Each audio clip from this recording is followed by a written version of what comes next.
Urano Motosu was an ordinary girl until she was reincarnated in a town named Ehrenfest due to her life meeting an accident due to, well, surprisingly it wasn't by a train or even truck kind, it was somehow by a bunch of books. Upon waking, Urano quickly realizes two things: she's in a new world brimming with magic, and books are nearly non-existent. For a passionate reader like her, that's a disaster. Determined, she vows, if there are no books, then I'll make them myself. But as a poor girl in a society ruled by nobles, can she really bring her dream to life? Let's dive into her journey.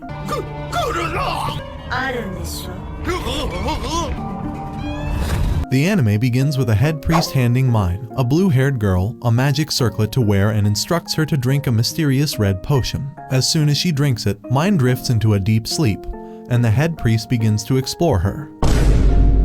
Her memories, to be specific, tracing back to how she first became Myne. Myne's story begins long before she takes on her new identity. In her previous life, she was Urano Motosu, a college student with an insatiable love for books. Urano's world revolved around the written world. Books were her greatest joy and passion. Which may sound boring to you, however, God had her life tragically ended in an earthquake, where she was crushed by her beloved collection of books. She had it coming for condemning her body to such a boring routine. In her final moments, her one true wish is simple: she longs to be surrounded by books in her next life. The story then shifts to Urano's rebirth as Myne, where her first conscious thought is awakening in the frail body of a 5-year-old girl. She is bedridden, suffering from a dangerously high fever, and her surroundings are foreign to her. As she looks around, a woman enters the room, speaking in an unfamiliar language. At first, Urano doesn't understand a word, but soon her memories begin to merge with those of Myne, and she realizes that this woman is her new mother, Eva. Eva gently instructs Myne to stay in bed and rest until dinner. However, Urano, now inhabiting Myne's body, can't contain her curiosity. She is desperate to find a book to read, clinging to her love of books to make sense of this new world. What a weirdo. Despite her weak and fragile condition, she begins searching for the house. To her dismay, there are no books to be found, no shelves lined with novels, no scrap of writing anywhere. The next 3 days prove to be a difficult adjustment for Myne. She slowly comes to terms with the fact that she has been reincarnated in a world completely different from her previous one. Myne's family lives in a small, dirty townhouse without any modern conveniences like plumbing or electricity. Gods really did condemn her for her boring routine, giving her a weak girl body and poor parents like yourself. What more do you want from me? Despite the unfamiliarity, Myne's new family showers her with love and care. Her parents, though poor, are warm-hearted and affectionate. Myne's sister, Turi, is particularly kind, and at one point, she helps Myne make a hair stick so she can tie back her long hair. Once Myne recovers from her fever, her curiosity about the world outside their home only intensifies. She asks to accompany her mother to the lower city market, eager to explore this new environment and, most importantly, to find a library or bookstore where she can immerse herself in books once again. Myne walks through the bustling stalls. She notices that there is no written language anywhere, no signs, no books, nothing but the occasional numbers used to price goods. Things take a turn for the worse when Myne witnesses the realities of a medieval-style market. As they pass by the butcher's stalls, she is horrified by the sight of raw, butchered meat hanging outdoors. The scene becomes too much for her to bear, especially when she sees a live chicken being slaughtered right in front of her. So, in sum total, she got the weakest body she could get, poorest parents along with a weak mind too. Well, looks like the gods really don't like books as well. The shock overwhelms her and she faints on the spot. After regaining consciousness, Myne finds herself still determined to find something that resembles a book. While waiting for her mother to finish her shopping, she strikes up a conversation with a local merchant. To her amazement, she spots something incredible behind the merchant's counter, a book locked away in a case. Her heart leaps with excitement and she begs to read it. However, the merchant is quick to explain that books in this world are not like the mass-produced items she knew in her previous life. A commoner like her would never be allowed to handle one so easily. Undeterred by this setback, Myne's resolve only strengthens. If she cannot buy or borrow a book, she makes a bold decision. With unwavering determination in her eyes, she declares, "If I can't buy books, I'll just have to make them myself." Pretty impressive for a girl who can't even walk for long, I must say. Myne's new life as a commoner continues to be full of challenges. Her frail health constantly hinders her, but her mind is sharp, excluding the fainting at blood sighting, and her passion for books keeps her motivated. One day, Myne's older sister, Turi, returns from foraging in the woods. She brings home a peculiar fruit called a myrtle, which resembles an avocado. The sight of this unfamiliar fruit piques Myne's curiosity, and she wonders how she can make use of it.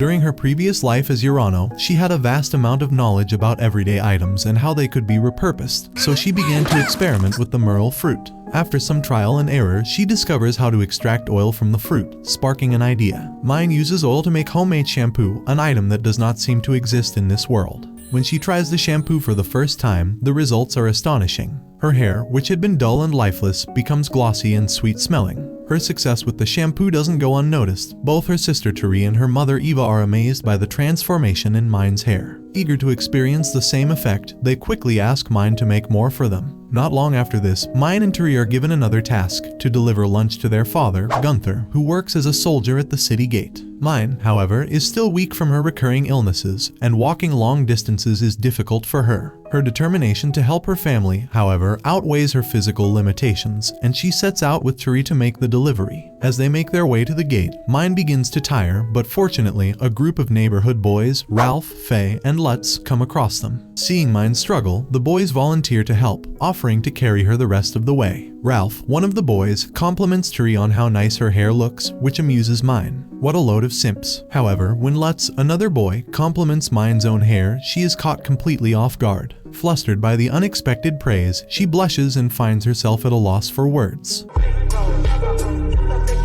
Looks like the poor girl was starved for male gaze in her previous life, and rightfully so. No male wants a book nerd. When they finally reach the city gate, Gunther greets his daughters with warmth and affection. He praises them for their help and is visibly proud of both Myne and Turi. During this visit, Gunther introduces them to Otto, a fellow soldier who works alongside him. Otto is different from most of the other townspeople in one important way. He can read and write. For Myne, this discovery is monumental. Seeing Otto use parchment and ink, items she hasn't seen since her previous life, sparks an immediate and intense excitement within her. She eagerly asks her father to buy her some parchment and ink so she can begin writing again. However, Gunther's response dashes her hopes. He explains that the cost of parchment and ink is prohibitively expensive, so much so that buying even a small amount would cost him an entire month's salary. Seeing her disappointment, Otto steps in as a knight in shining armor to lift her spirits. He tells Myne that while he can't give her parchment, he can offer something else, a second-hand stone slate. It's not as glamorous or convenient as paper, but it's a start. He also promises to teach her how to read and write using the alphabet of this world, an offer that fills Myne with hope and excitement. Even though it's not parchment, the slate represents the first step toward rekindling her love for reading and writing in this new life. As winter approaches, the town prepares for the cold season with a traditional event known as the Pork Stocking Festival. It's a time when commoners gather to slaughter pigs, preparing bacon and sausages to last through the winter months. For Myne, this festival becomes yet another difficult moment in her adjustment to the gritty realities of life in this world.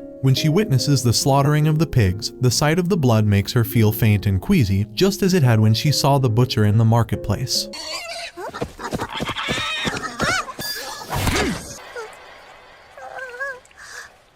Her family quickly notices her distress and decides to take her back to the city gate, where Otto helps her recover. While she rests, Otto keeps his promise and gives her the stone slate he had mentioned. True to his words, he begins teaching her how to write her name in the new world's alphabet. She quickly adapts to this new writing style using her nerdy bookish skills. She also learns to write a plethora of other phrases and starts to learn the new language rapidly. However, she can't forget her old language and writes her name and the names of her companions in her old language. However, as she is just a weak nerd, all this writing has a toll on her weak, frail body, and she faints again. I feel like this fainting is gonna be a frequent thing in this anime.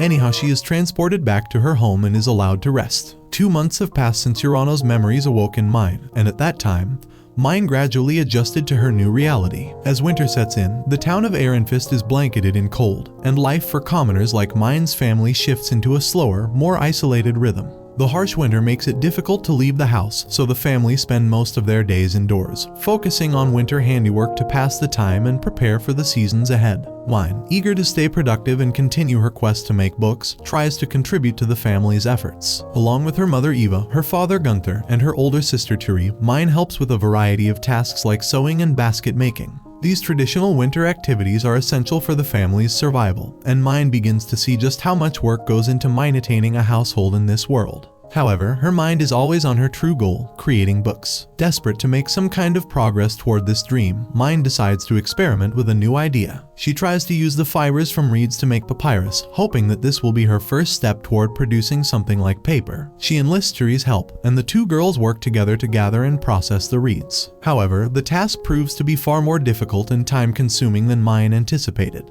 Despite their best efforts, the work progresses at a painfully slow pace. After 3 days of frustration, Myne realizes that this method won't work, at least not during the harsh winter. Reluctantly, she decides to give up on making papyrus for now, resolving to try making clay tablets when the weather improves in the spring. During their winter routine, Turi brings home a batch of parus, a fruit that ripens during the colder months. The paru has a sweet, juicy pulp, and harvesting its juice becomes a welcome distraction for the two sisters. Together, they carefully squeeze out the juice. However, as they process the fruit, Myne notices something surprising. The leftover pulp, which has a texture like soy, is typically discarded as animal feed. It seems like a waste to Myne, who immediately begins to think of ways to make better use of the paru's byproducts. Myne's chance to experiment comes in when our two neighborhood boys visit to buy some extra animal feed. These boys, like many in the town, come from families that struggle during the winter months when food is scarce. Myne, always resourceful, decides to turn the paru's pulp into something more edible. She mixes the pulp with other ingredients and creates a batch of paru cakes, a simple but delicious treat that is both filling and nutritious. The boys are delighted by the unexpected snack, their faces lighting up with joy as they taste something different from the usual winter fare. Lutz, who is always impressed by Myne's cleverness and ingenuity, offers his help for the future. He tells her that whenever she needs assistance with anything, she can count on him. As winter drags on, Myne finds herself running out of pencils for her stone slate, which she uses to practice writing.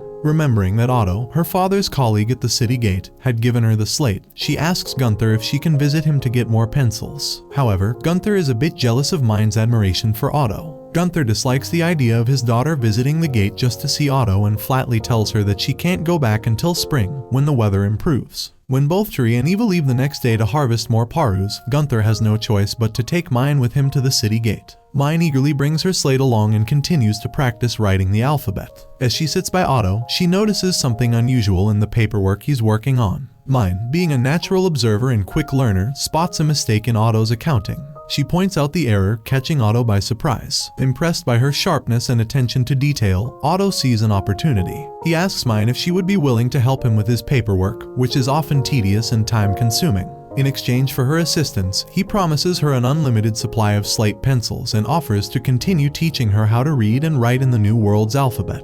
For Myne, this is an irresistible offer. With her thirst for knowledge and her love for reading and writing, she eagerly agrees to help. Back at home, Myne's creative mind remains as active as ever. With Turi's baptism ceremony approaching, Myne is determined to make her sister a special gift. Baptism is a significant event in this world, and Myne wants to contribute to Turi's outfit in a meaningful way. Remembering some of her old crafting skills, Myne talks her father into making her a crochet hook. With the hook in hand, she works diligently to create a beautiful decorative flower hair ornament, something that will perfectly complement Turi's baptism outfit. When Myne presents the gift to her sister, Turi is overjoyed. As spring arrives in Ehrenfest, Myne is eager to resume her ambitious plans. She has been waiting all winter for this moment, and her excitement is palpable as she announces her intention to head to the forest to make clay tablets. Creating clay tablets feels like the next logical step in her quest to bring books into this world, but her family is less enthusiastic about the idea. They are all too aware of her fragile health, and Myne's father, Gunther, is especially protective.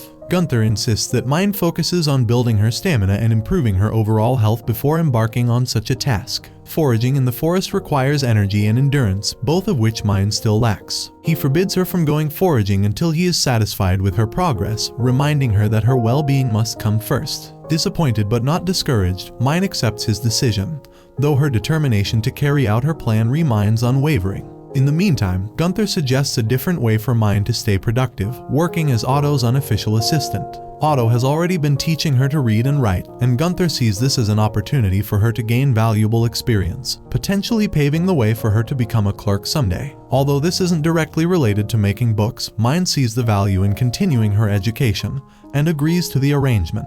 For several weeks, Myne follows this new routine. Each day, she walks to and from the city gate with Lutz and Turi, both of whom are always willing to lend a hand or keep her company. At the gate, she works as Otto's assistant, helping with paperwork and learning more about clerical duties. In her spare time, she practices reading and writing with the apprentice soldiers, honing her skills with their help. Gradually, she begins to build up her stamina, and eventually, she becomes strong enough to walk to the forest without tiring out, something that once seemed impossible to her. Just when it seems like things are finally falling into place, disaster strikes. Myne suddenly falls ill with the condemning fever of hers, a recurring issue that has plagued her since she first awakened in this world for leading such a boring life in her previous world. Despite her best efforts, she is bedridden for the remainder of the spring. The timing couldn't be worse, and Myne is devastated by the setback. Her dreams of making clay tablets are once again put on hold, and she is forced to spend weeks recuperating.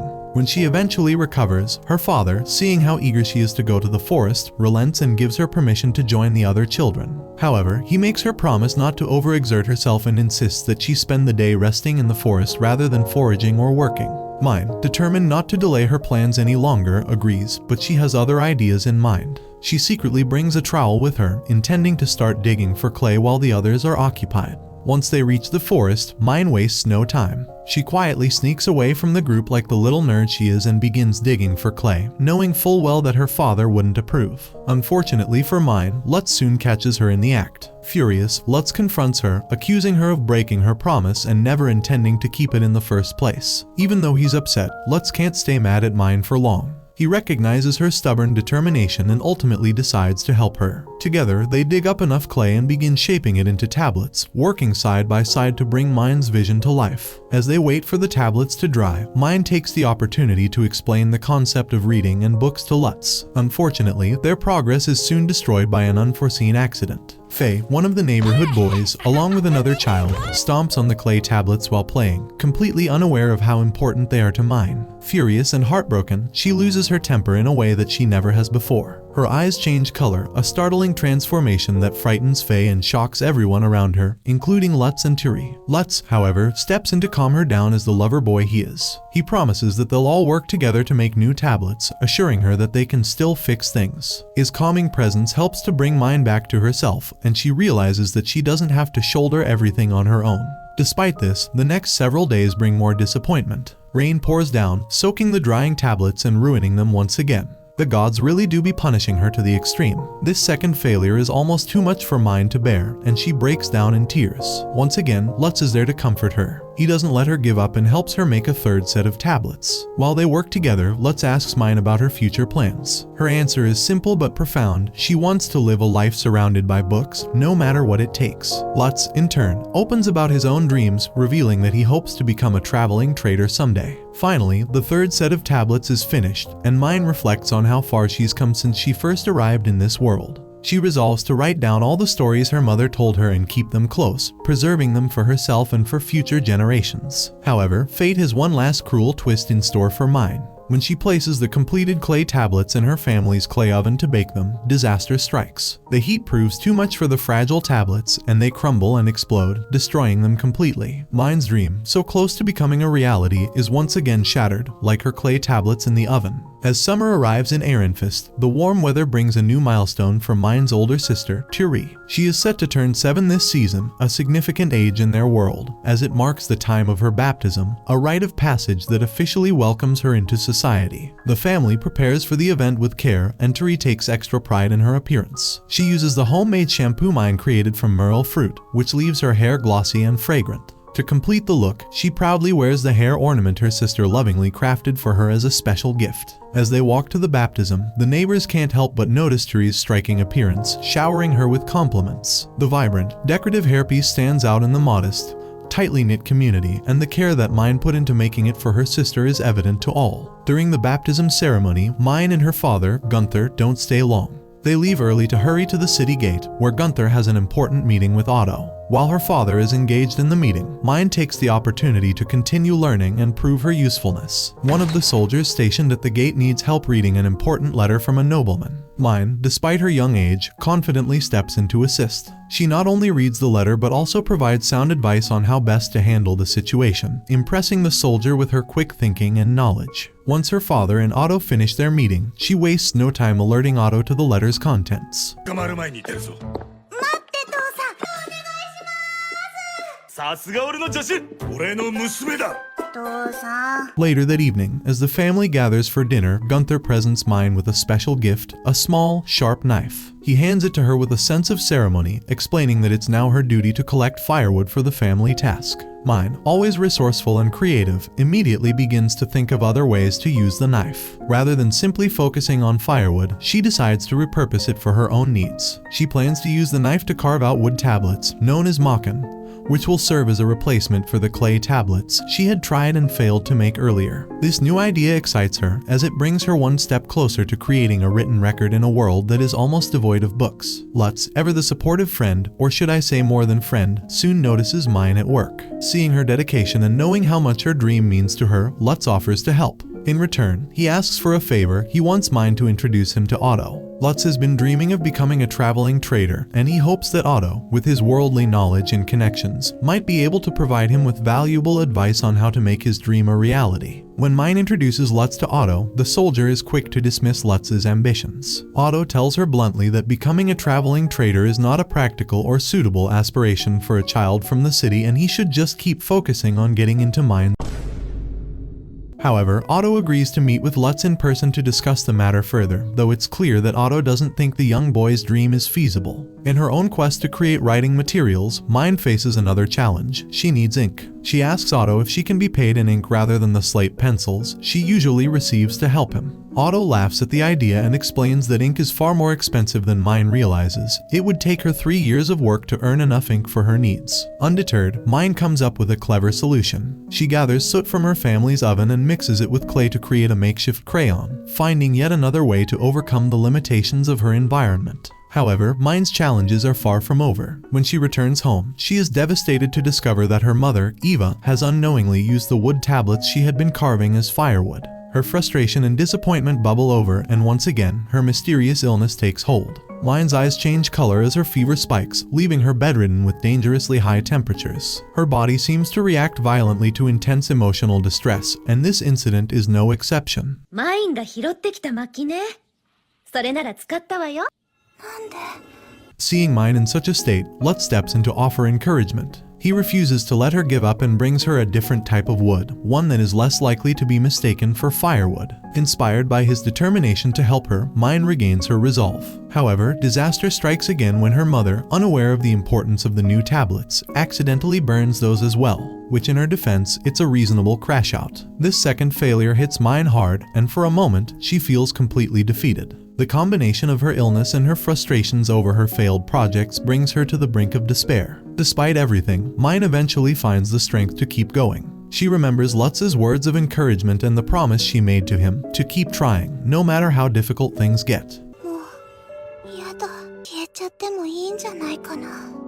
As she resolves to persevere, her fever subsides, leaving her to wonder what kind of strange illness she has and why it seems to be linked to her emotions. Young love really does wonder in strangest of places. Once she has recovered, Myne returns to the city gate, where she reschedules her meeting with Otto. She seeks his advice, wanting to know how he would approach a project after several failed attempts. Otto, with his practical wisdom, tells her that sometimes the best solution is to hire someone with more experience to do the job and find an investor willing to fund the concept. Determined to support Lutz as much as she can, Myne prepares him for his upcoming meeting with Otto. Understanding the importance of making a good first impression, she washes his hair with her homemade shampoo, leaving it glossy and clean. She also advises him to wear his best clothes for the occasion, knowing that appearance and presentation can make all the difference in such a professional setting. The day of the meeting arrives, and to Myne's surprise, Otto doesn't come alone. He brings along his brother-in-law, Benno, a sharp-eyed and successful merchant. The moment Benno sees Myne, he immediately notices her sleek,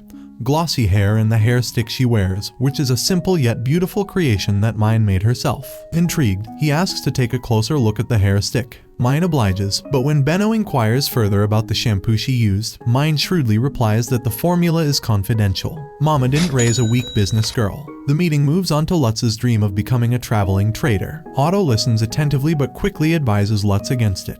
He explains that the life of a traveling trader is dangerous and unreliable, especially for someone like Lutz, who comes from a city family. Instead, Otto suggests a more stable and sensible path, becoming a merchant apprentice. Benno, watching the exchange with interest, jumps in and asks both children what they hope to achieve if they choose the life of merchants. Lutz, though initially uncertain, eventually arrives at a new goal that feels more meaningful to him. He wants to help bring all of Myne's ideas to life. If he can help turn her dreams into reality, he believes they can both find success. Myne, on the other hand, explains her own ambitions. In her ideal world, she would love nothing more than to become a librarian, surrounded by books. However, understanding the challenges of such a dream in a book-scarce world, she has a backup plan to make and sell paper using plant fibers, something she remembers from her previous life as Urano. She confidently states that she can produce a prototype of this plant-based paper by their next baptism, which will take place in about 1 year. Benno is intrigued by Myne's proposition and sees potential in her determination and innovative ideas. He makes them a deal. If they can succeed in creating a working prototype of this paper, he will take both Lutz and Myne on as apprentice merchants. Child labor is at its finest in this anime. For instance, Myne and Lutz are just 6-year-olds. The prospect of apprenticeship under a merchant as successful as Benno is thrilling for both children, and they leave the meeting full of excitement and hope for their future. Just as they are about to leave the meeting, Myne pauses, remembering a question she wanted to ask. She rushes back to Otto and Benno, inquiring if either of them knows of an illness that causes sudden fevers like the ones she has been experiencing.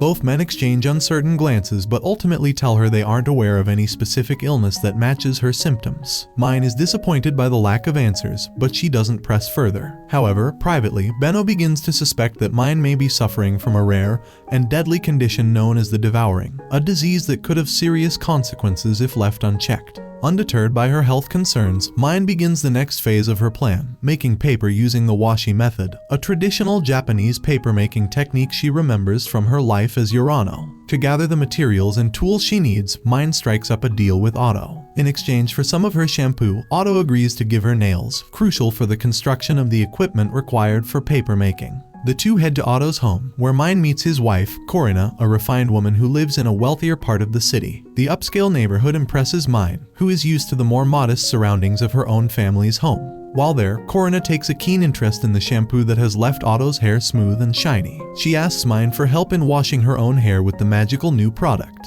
Myne eagerly obliges, and Corinna is thrilled with the results. The luxurious sheen and softness of her hair amazes her, and she expresses her deep satisfaction with Myne's work. During their time together, Corinna also takes the opportunity to ask Myne about Otto's life as a soldier. She wonders if Otto seems content in his new role or if he secretly misses his previous life as a merchant. Myne, sensing Corinna's concern, assures her that Otto appears to be very happy with his current work, easing her worries. Otto is equally pleased with the results of Myne's shampoo and hurriedly pays her with the nails she requested before sending her on her way so he can have some fun with his wife, adoring her new lustrous hair and whatnot. Later, while walking with Lutz, the boy opens up about his concerns regarding his family. As craftsmen, his parents and siblings have always had a strong distrust of merchants, seeing them as untrustworthy and opportunistic. Lutz isn't sure if his family will allow him to become an apprentice merchant, even though it's something he now truly desires. As the day ends, Myne and Lutz return from the woods, feeling a mixture of excitement and uncertainty about the future. When they reach the city gate, Otto is waiting for them with a special invitation. Benno has requested another meeting with the two children, further solidifying the opportunity that lies ahead.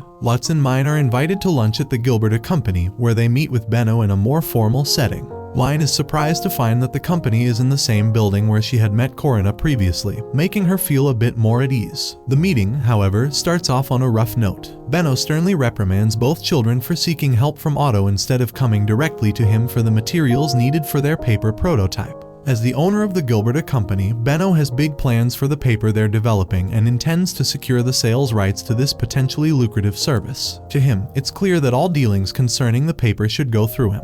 Myne listens to the scolding, feeling guilty for the oversight, and quickly bows an apology, a gesture from her previous life as Urano that feels natural to her. Benno moves on to outline the terms of their partnership. He offers to fund all the materials they will need to develop the paper prototype. In return, he asks for the recipe for Myne's shampoo. which has already proven to be of great interest to the wealthy. Additionally, Benno promises that once the plant-based paper is successfully developed, Myne and Lutz will receive 10% of the profits as royalties, adding to whatever pay they earn from working as apprentices. However, Myne isn't satisfied with the terms as they stand. Displaying a sharp sense of business that surprises both Lutz and Benno, she negotiates for more security. Myne insists on retaining the production rights to the paper, ensuring that she and Lutz won't be pushed aside or fired once the paper's value becomes clear. Furthermore, she asks that Lutz be given exclusive sales rights for the paper, making sure he will have a guaranteed role in its distribution. Benno, though initially taken aback by Myne's boldness and foresight, ultimately agrees. To formalize the agreement, the deal is sealed using contract magic, a binding force that ensures neither party can break the deal without severe consequences. 貴族だけが持つ力だ。本ばかりか魔力まで。お貴族様め。Lutz watches the negotiation unfold, increasingly surprised by how naturally Myne seems to handle these complex discussions. I'm gonna be honest, all this business talk had me confused too for a bit there. As they leave the Gilberta company, his unease grows. Unable to shake the feeling that something is off, he confronts Myne, asking bluntly, "Are you the real Myne?" Caught off guard, Myne deflects the question, unsure of how to explain the truth without alienating her friend. Though Lutz apologizes for his outburst, his behavior remains strained, and Myne can't help but worry that he may grow more distant if he ever learns the full truth about her past as Urano. To prevent Lutz from growing more suspicious, Myne tries to handle some of her business with Benno privately. She plans to visit the lumber workers with Mark, Benno's assistant, to secure materials for the paper-making process. However, her fragile health catches up with her once again, and she faints before they can even reach their destination. When Myne wakes up, she finds herself back at the Gilberta company's store, still weak from the incident. Benno is furious with her for overexerting herself and strictly orders her to go straight home to rest and recover. He also forbids her from coming to the store alone in the future, insisting that she bring Lutz along to keep an eye on her. In a private conversation after the incident, Benno reveals a dark truth that has been slowly dawning on him. He is now convinced that Myne suffers from devouring, a deadly illness that afflicts commoner children born with mana. The disease, while lethal, can be treated with expensive magical items.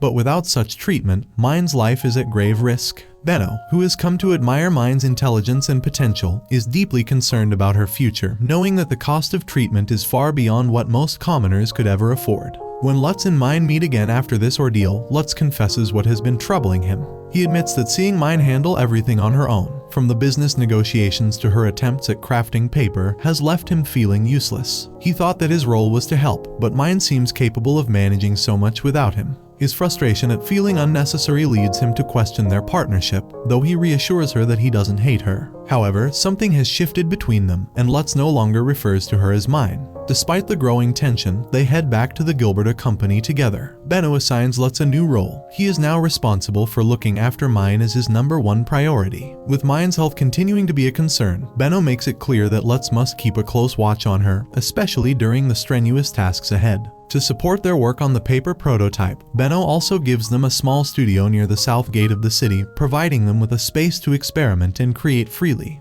余計なことはしなくていいからおとなしくしてろよ。聞いてるふりして言うこと聞く気ないだろ。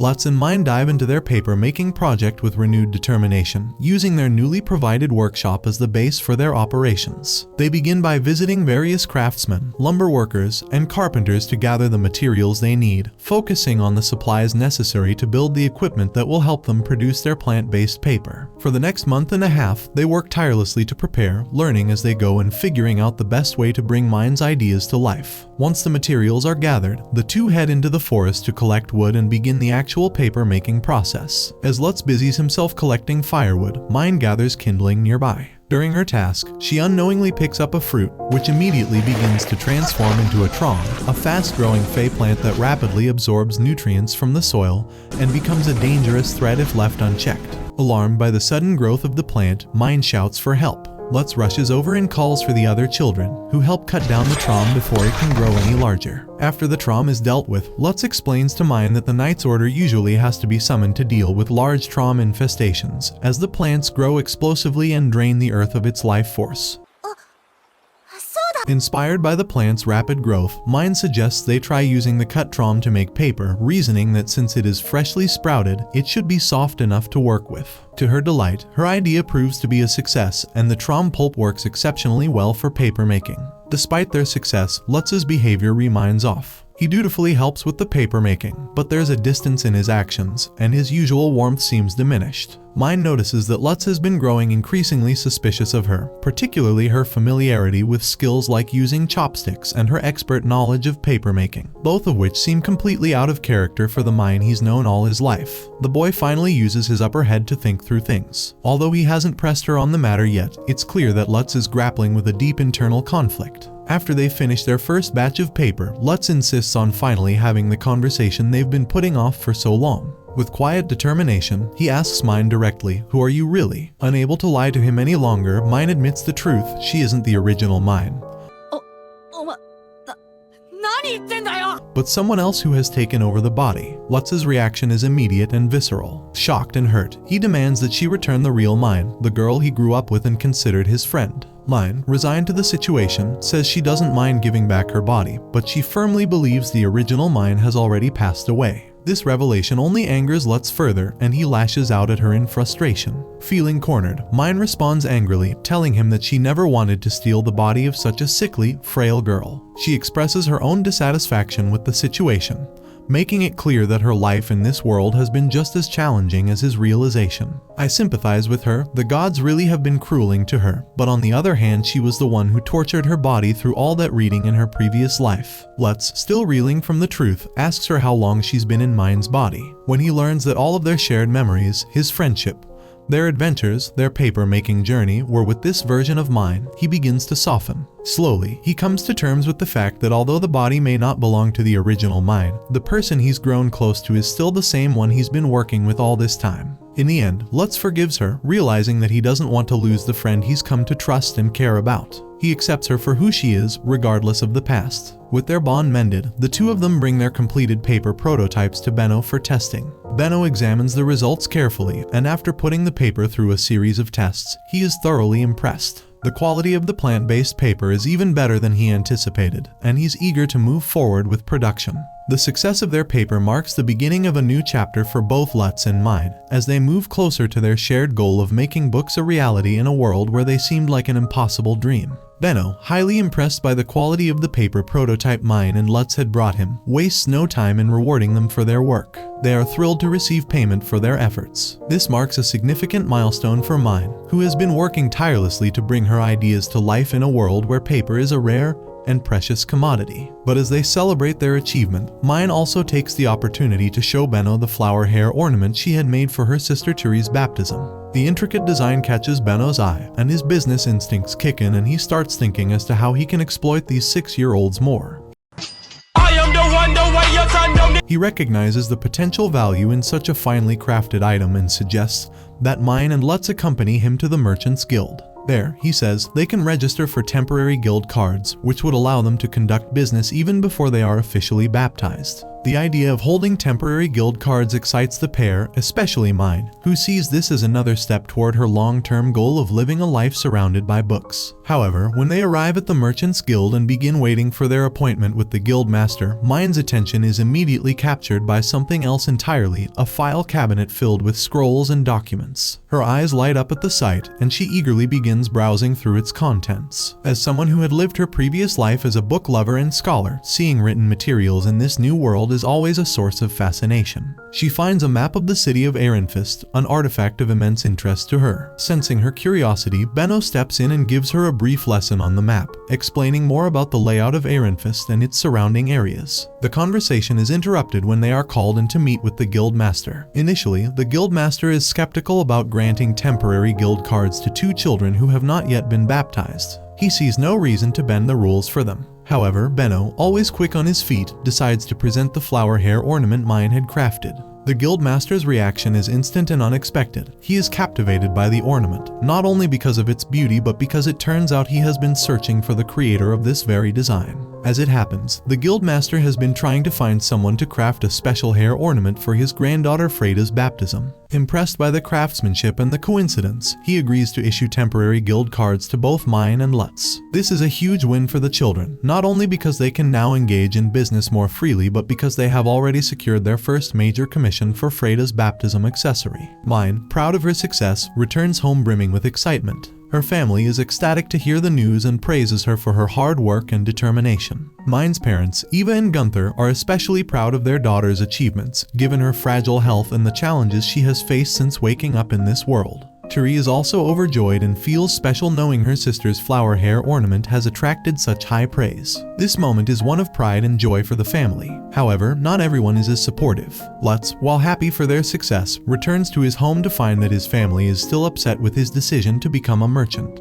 His parents, who come from a long line of craftsmen, find it difficult to accept that Lutz has chosen a path so different from theirs. This familial conflict weighs heavily on Lutz, but he is determined to follow through with his dreams and support Myne in hers. A few days later, Lutz and Myne met with Freda at the Othmer Company to finalize the details of the commissioned hair ornament. Freda, an elegant and wealthy girl around Myne's age, shows them her baptism outfit so they can choose the right colors and materials for the accessory. After much discussion, they select a color scheme that complements Freda's attire, and Myne picks out the thread she will use for the ornament. Freda wears her hair in 2 ponytails, so Myne points out that she will need 2 hair ornaments instead of 1. Freda, always the business-minded girl, offers to pay for both, but Myne insists on giving her the second ornament for free in exchange for the thread they need. Lutz, thinking practically, suggests a compromise. They will give Freda the second hair ornament at half price. Freda agrees to this arrangement, and though she tries to recruit Myne to work at the Othmer Company, Myne politely but firmly declines, standing by her own goals and ambitions. After about a month of diligent work, the hair ornaments are finally completed.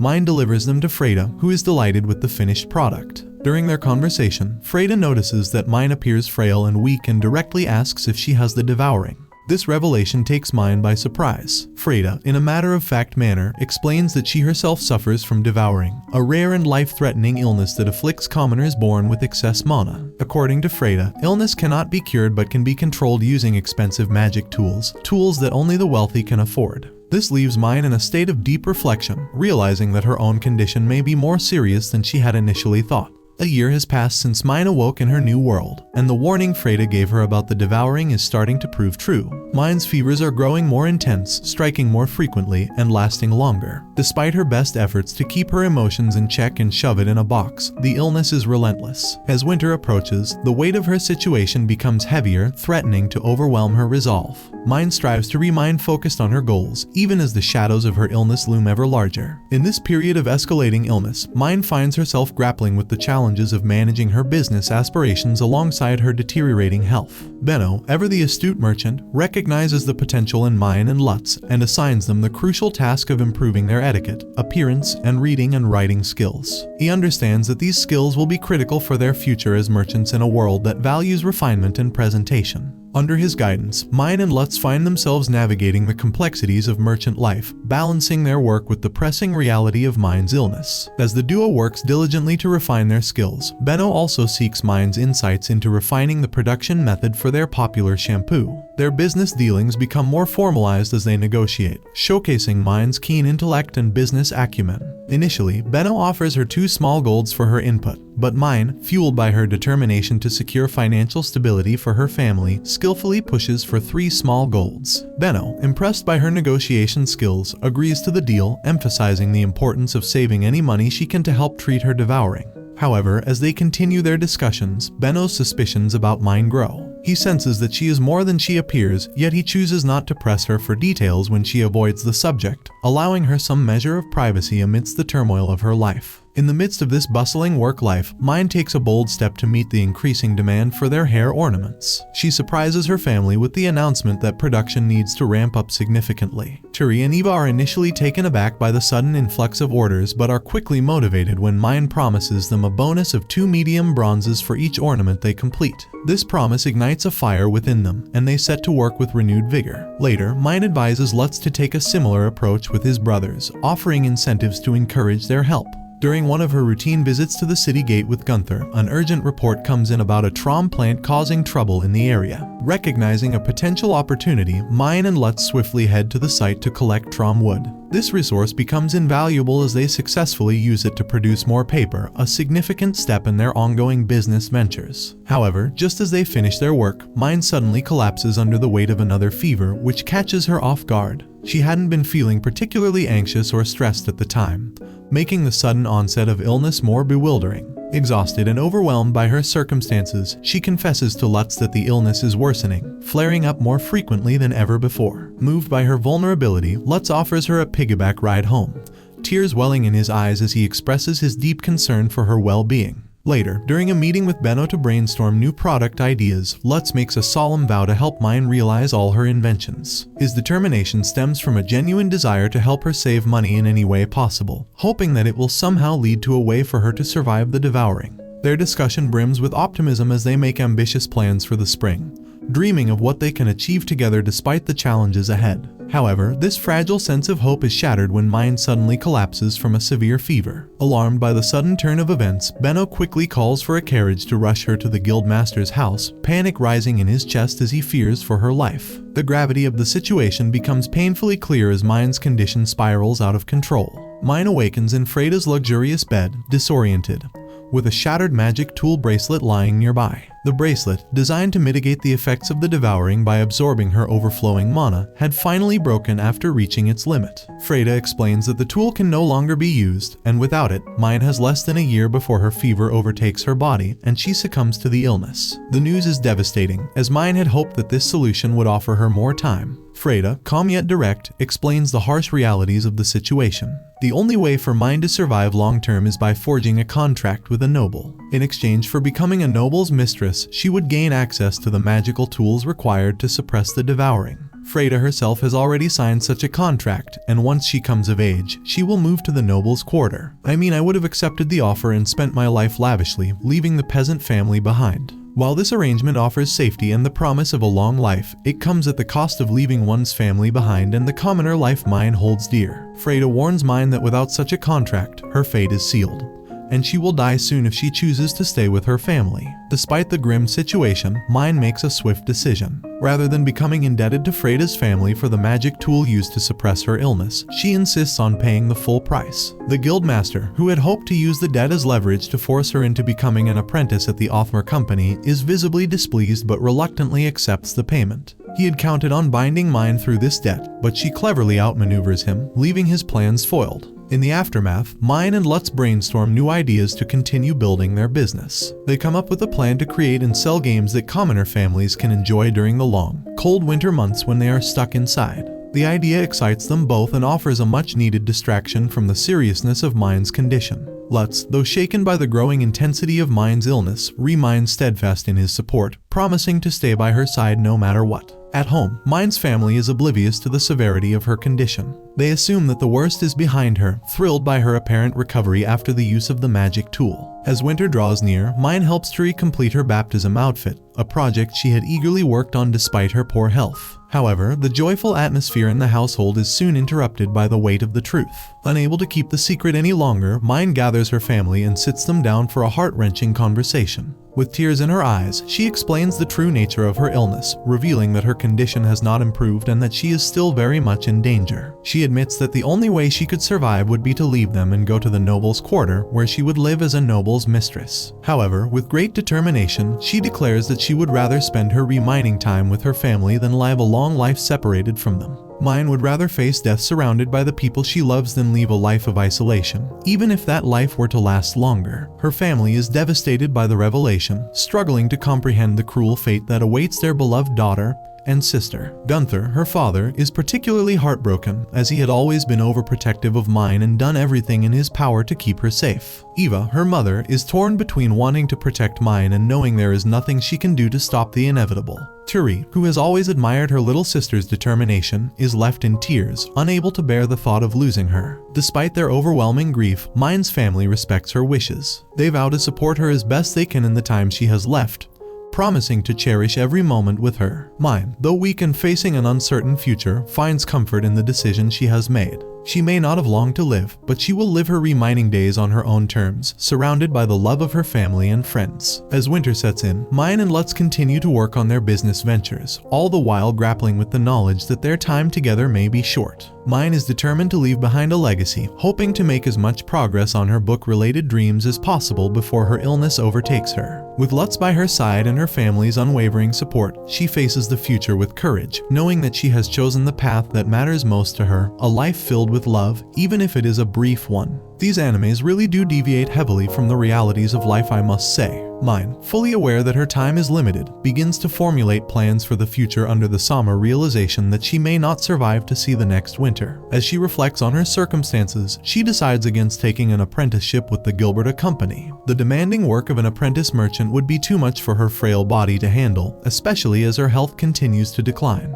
Instead, she sells the paper-making rights to Benno, allowing him to produce it commercially, while ensuring that Lutz retains the sales rights. This way, Lutz can continue to earn a living from their hard work even after she is gone. In the meantime, Freda encounters Myne again and is taken aback by her decision to stay with her family at the cost of her own life. Although Freda understands the pressure Myne feels, she expresses concern over Myne's willingness to sacrifice herself for her family's sake. Nevertheless, she purchases several of Myne's dessert recipes and compensates her fairly, recognizing Myne's talent and determination to leave behind as much financial support for her family as possible. Myne's resolve to save every coin reflects her fierce love for her family, as she wishes to provide them with some security in her absence. As summer approaches, Myne and Lutz eagerly anticipate their baptism, both turning 7 years old. On the day of the ceremony, Myne wears a modified version of Tiri's dress, one that fits her beautifully and allows her to move comfortably. She also makes a stunning new flower hair ornament, a creation of her own design.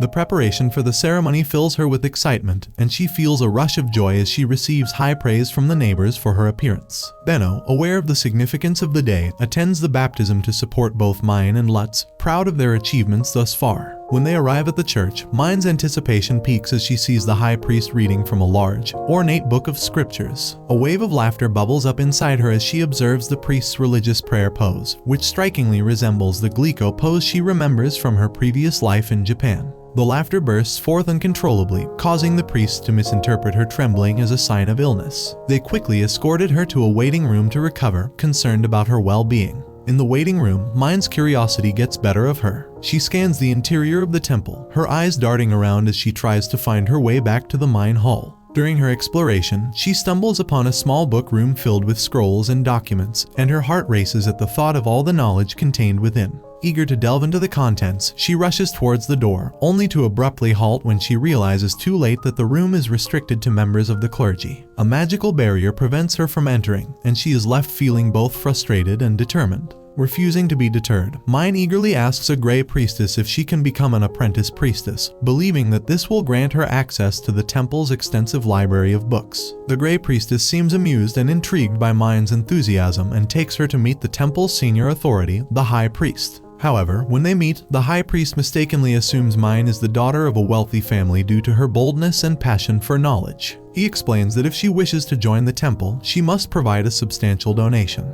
Myne finds herself in a predicament. The desire to learn and read the sacred texts burns brightly within her, yet she knows her family cannot afford such a donation. She contemplates her options, realizing that even if her time is limited, she is determined to make the most of her remining days. With newfound determination, Myne resolves to explore every avenue to secure her family's future and fulfill her dreams, even if it means navigating the intricate world of noble expectations and the daunting requirements of the clergy. The thought of acquiring knowledge becomes more than just a personal ambition. It evolves into a mission that intertwines her love for her family with her aspirations for a life that transcends the physical limits imposed upon her. As the ceremony unfolds, Myne reflects on the choices she has made, the friendships she has formed, and the life she has crafted despite the shadow of the devouring looming over her. She feels a sense of peace in her decisions, knowing she has given her all for the one she loves. As the High Priest continues with the ceremony, Myne closes her eyes for a moment, silently praying for strength to face whatever challenges lie ahead, determined to carve her own path in this world. Myne recovers in the cathedral's waiting room after her collapse, and Lutz comes to check on her. He's visibly worried and exasperated because of her fainting. When he discovers that her collapse was due to getting overly excited about books, he can't help but feel frustrated. After all, they had gone to the cathedral for her baptism ceremony, which was supposed to be a significant and solemn occasion. Yet, for Myne, books were the most important thing, and she had been overwhelmed by the thought of being in a place that held so much knowledge. Lutz, concerned for her well-being, hurries Myne out of the cathedral before she can do anything else reckless. Despite his concern, Myne is still filled with excitement about the prospect of being able to access books. That night at dinner, she bravely asks her family for permission to become an apprentice priestess. Her request shocks them, especially her father, Gunther. He immediately and strictly refuses, explaining that commoners only join the church under dire circumstances, usually when they are orphans or unwanted children. The life of a gray priestess, he tells her, is incredibly harsh and demanding. Additionally, if she were to join the church, there was a real possibility that she would be separated from her family. Myne is heartbroken by her father's refusal. She had finally found a place where she could read books, something that had always been her deepest desire, and now that opportunity was slipping away. But after a long and emotional discussion, Myne reluctantly agrees to follow her father's wishes and decline the church's offer. However, the tension and heated nature of the conversation take their toll on her body, and once again, Myne develops a fever. Several days later, after Myne recovered from her fever, Lutz escorts her back to the cathedral. She's determined to resolve the situation with the church in some way, still clinging to the hope of gaining access to their books. When they arrive, they meet the head priest, the second highest authority in the cathedral, who works directly under the high priest. The head priest has been tasked with reading the scriptures to Myne, but her passion for books shines through once again. She eagerly asks if she can read the book herself instead of having it read to her. Although hesitant at first, the head priest agrees, but with a strict condition: Myne must not touch the pages directly. Despite the restriction, Myne is overjoyed by the opportunity. She's finally able to interact with books in this world, even if only in a limited way. Her joy is so intense that she throws herself into learning several new words from the scriptures, impressing the head priest with her quick understanding. It's a significant moment for Myne, as it marks her first real connection with books since her reincarnation in this world. However, her happiness is tempered by the reality of her frail health and the looming threat of the devouring. As the conversation continues, Myne explains her condition to the head priest. She tells him about devouring and how it limits her strength and stamina, making her much weaker than the average person. Upon hearing this, the head priest decides to act. He retrieves the cathedral's sacred grail, a magical tool used to measure mana capacity, to check the extent of Myne's condition. The results are surprising, and both the head priest and the other priests in the cathedral take note of Myne's powerful mana. Satisfied with what they've learned, the head priest informs Myne that she must bring her parents back for a more formal discussion. After the visit to the cathedral, Myne and Lutz meet with Benno, the savvy merchant who has been helping Myne and Lutz navigate the business world. Benno, ever cautious and protective of Myne, scolds her for her thoughtlessness in getting involved with the church so hastily. He warns her that the church is likely interested in her for her mana, which is in short supply among the nobles and clergy. Benno fears that the church sees her as a valuable resource and will likely try to force her into becoming a priestess, whether she wants to or not. He urges her to take precautions and negotiate for better treatment if she decides to join the church. This includes making sure she will still have access to her friends and family and not be completely isolated within the temple. Myne is surprised by the depth of Benno's concern for her well-being. Up until now, she had seen him mostly as a business partner, but this conversation reveals how much he genuinely cares about her. His assistant, Mark, even tells Myne that Benno sees her as a daughter, which touches her deeply. Taking Benno's advice seriously, Myne agrees to sign a magic contract with Lutz, one that will grant him exclusive sales rights to the products they create together. More importantly, the contract allows Myne to contact Lutz in case of an emergency. She's initially hesitant, worrying that it might put Lutz in danger, but Lutz, ever loyal and brave, tells her that he's ready to take the risk. He's determined to help her in any way he can, even if it means facing danger. After dealing with the contract, Myne and Lutz head to the Merchants Guild to register her workshop as the Myne Studio, an important step in solidifying their business. While they're there, they have a conversation with Freda, the young girl who had previously warned Myne about the dangers of the devouring. Freda and Myne discuss the idea of refining a pound cake recipe that Myne had introduced, and Myne suggests that Freda host a tasting event to gather feedback on the recipe. As Myne and Lutz walk home together after their busy day, the topic of their earlier promise comes up. Lutz, still saddened by the direction Myne's life is taking, tells her that he's hurt she can't uphold their original promise to make and sell books together. Creating books had always been their shared dream, but Myne's decision to join the church seems to be pulling them in different directions. Despite this, Myne reassures him with a smile, promising that they will still find a way to work together even after she becomes an apprentice priestess. Lutz, reassured by her words, agrees and smiles back at her, showing once again the depth of their friendship and trust in each other. Myne gathers her family in the living room, her heart racing as she prepares to share the news about her invitation to the temple. She explains that the letter she received calls her to the cathedral in 2 days and that if she enters the temple under the right conditions, she might be able to treat her devouring by giving mana to the church. Gunther listens carefully, acknowledging that the plan could ensure her survival, though there is an undercurrent of concern in his voice. Turi, on the other hand, is visibly worried about the dangers of negotiating with nobles, fearing that Myne could be taken away. Myne reassures her sister, trying to ease her fears, while Eva remains quiet, her face a mixture of pride and apprehension. The family debates the risks and benefits late into the night, weighing the possible outcomes. The following day, Myne, Gunther, and Eva arrive at the temple, with a towering structure that seems to intensify the tension. Inside, they are led to the High Priest's chamber, where the atmosphere immediately shifts. The High Priest, upon seeing them, exudes arrogance, disdainfully addressing them as commoners and dismissing any notion that they could negotiate with him. はい両親です ああ、まさか貧民とは。What more do you want from me?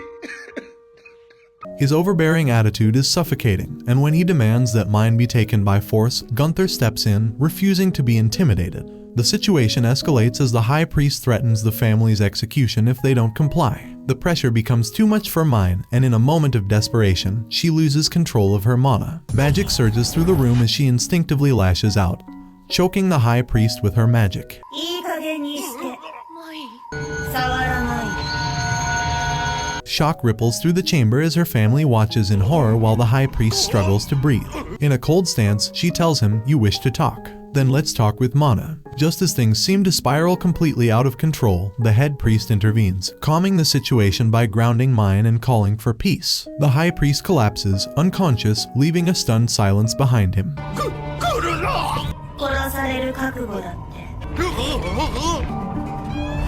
With the immediate danger over, the head priest sits down with Myne and her family, apologizing for how they were treated. His tone is respectful, and he offers Myne a proper negotiation, asking her to join the temple on her own terms. He acknowledges her mana's value and outlines a more equitable arrangement. Myne, feeling a sense of relief, agrees to his proposal, understanding that she can attain some control over her fate. After the meeting, as they leave the temple, the atmosphere is much lighter. Myne feels a weight lifted off her shoulders, knowing her family's concerns have been addressed. When they arrive home, Turi and Lutz are waiting outside, their faces etched with worry. Lutz softens as he reassures Myne that her safety is all that matters. As the sun sets and casts a warm glow over their neighborhood, Myne runs to Turi, embracing her sister tightly, grateful to be home and surrounded by the people she loves. And this is how the first season of this bookish anime comes to an end. The typical old trope of a peaceful anime shines hard through this one, with a twist that is obsession of books. Everyone to their own, I guess. That's it for today, guys. Like and subscribe for more. If you'll like me to do the next season of this, let me know down below and give suggestions for further anime recaps in the comments. I am out.